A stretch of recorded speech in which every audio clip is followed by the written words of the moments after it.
Olá pessoal, bom dia.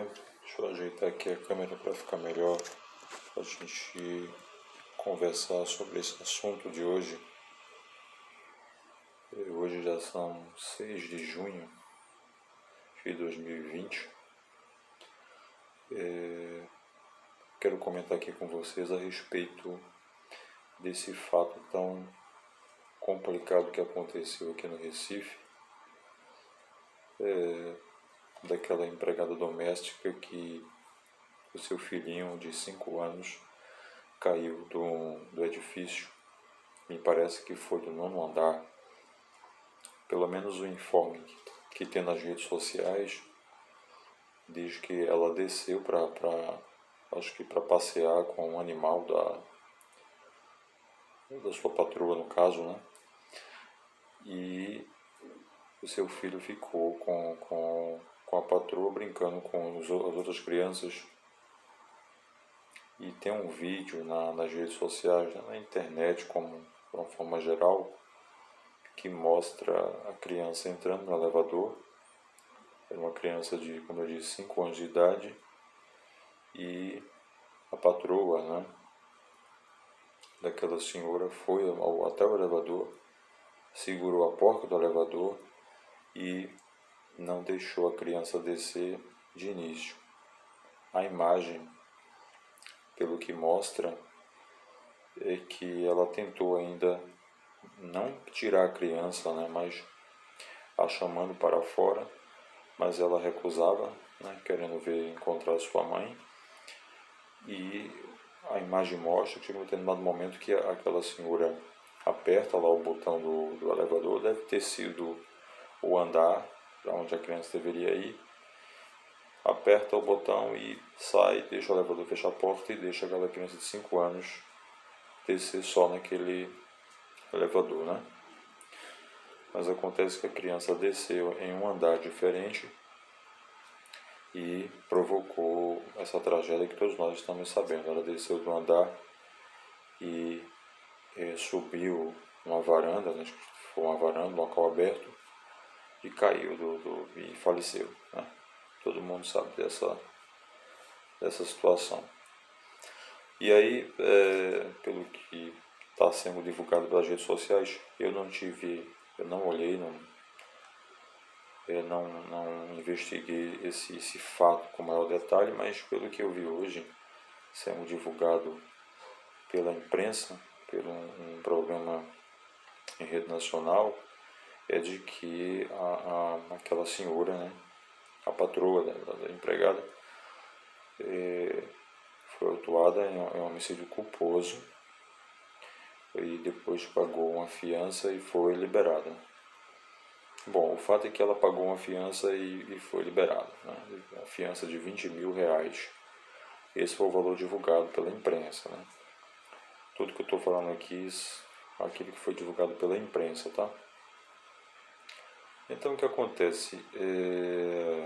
Acredito que a autuação que teria sido feita em relação a esse fato, logicamente, a princípio é um crime culposo, na sua modalidade imprópria, no homicídio impróprio. O crime, quando ele é omissivo impróprio, é quando existe uma obrigação de cuidado, proteção ou vigilância, né? Então, deixa eu ler para vocês aqui rapidamente, para vocês entenderem o que eu estou falando, o artigo 13, parágrafo 2º do Código Penal Brasileiro, que diz o seguinte: a omissão, deixa eu organizar aqui, é penalmente relevante quando o omitente devia e podia agir para evitar o resultado, tá? Aí diz: o dever de agir incumbe a quem? Primeiro, tenha por lei a obrigação de cuidado, proteção ou vigilância. Essa obrigação de cuidado, proteção ou vigilância tem a ver com o cuidado dos pais, do bombeiro, né, daquele que tem o dever pela lei de exercer o cuidado, a proteção e a vigilância. Segundo, de outra forma, assumiu a responsabilidade de impedir o resultado. Então, é justamente nessa letra B que recaiu a responsabilidade daquela senhora, porque o filho da empregada ficou com ela e ela, naquele momento que ela fica com aquela criança, assume a responsabilidade. É como você está no meio da rua e vem alguém com uma criança e diz assim, você pode olhar esta criança enquanto eu vou resolver alguma coisa ali. Se você assumiu essa responsabilidade de observar essa criança, você assumiu não só uma simples responsabilidade, mas assumiu um compromisso com o Código Penal, não só com a mãe da criança. Você assumiu a responsabilidade. Então, tudo que acontecer com aquela criança naquele momento será de sua responsabilidade, né? Os crimes omissivos impróprios, ele, só para esclarecer, é um crime de resultado, né? Ele exige um resultado material. Então, se aquela criança, como de fato ela saiu, não tivesse sofrido nenhum tipo de acidente, por mais que aquela senhora tenha deixado ela só no elevador, mas se ela não tivesse sofrido qualquer dano, qualquer lesão, o crime não teria chegado à sua consumação, porque ele exige um resultado material. E o resultado material, como de fato aconteceu a morte da criança. Então, acredito que aquela senhora recebeu a tipificação penal de acordo com isto aqui que eu acabei de relatar para vocês. Agora pensem comigo o seguinte, se forçar um pouquinho, né? Se forçar um pouquinho, eu sei que ao final acredito que o juiz da pronúncia iria desqualificar o crime e enviar para um juiz singular, eu sei disso. Mas se forçar um pouquinho, né? Daria para colocar aí um dolo eventual. Porque pense comigo, essa questão da negligência nos crimes culposos, segundo a doutrina e a jurisprudência, tem a ver com a questão de razoabilidade e de proporcionalidade. Não é qualquer negligência, né, que vai recair obrigatoriamente em uma questão culposa. Tem que ter uma certa razoabilidade, né? Diferentemente nessa situação seria se ela tivesse deixado a porta aberta e de repente a criança, sem ela ver, sai correndo e pula e cai, né? Seria diferente. Mas nessa situação aí, ela teve a oportunidade de não deixar a criança seguir. Ela poderia naquele momento ter retirado a criança, a força, uma criança de 5 anos, não tem qualquer autoridade, né, para decidir alguma coisa. É um ser humano totalmente vulnerável, ao meu ver, né?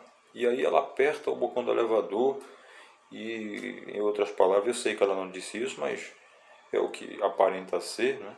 Não estou dizendo que ela falou isso, mas assim, aparenta ser, fica parecendo que ela apertou o botão e disse, te vira, vai embora, né? Aconteça aí, desaparece e tal. Mas assim, um edifício tão alto daquele, que demanda um cuidado tão grande, então o que é que poderia acontecer? Uma criança de 5 anos descer só em um elevador e sair por ali atrás da sua mãe, e de repente sua mãe poderia estar na rua, não poderia nem estar no hall, né, do edifício. Eu acredito que atribuir uma tipificação culposa, né, a uma situação como essa seria deixar de fazer uma interpretação com mais cuidado. É claro que não se pode fazer, como todos sabem, uma interpretação em Malam Partem, né? Mas o que é que vai acontecer agora? Qual vai ser a consequência jurídica disso tudo? Ora, eu vou ler também para vocês aqui, porque aí eu posso falar e vocês ficarem em dúvida. Mas, sabe o que é que vai acontecer com essa situação toda? O final desse processo parece que eu estou vendo que esse povo, né, ele tem os melhores advogados, né? Esse povo tem dinheiro, então vai pagar aí os melhores advogados. E não precisa ser um bom advogado para pedir o que eu vou dizer agora para vocês aqui, o que eu vou ler para vocês. Olha só o que diz aqui o artigo 44, para a gente concluir, do Código Penal brasileiro. Veja só, as penas, você sabe que no Código Penal as penas se dividem em três, né? Privativa de liberdade, restritiva de direito e de multa, tá? Então vamos lá. Vamos falar sobre a segunda espécie de pena do Código Penal, as penas restritivas de direito. Olha o que diz aqui o artigo 44 do Código Penal.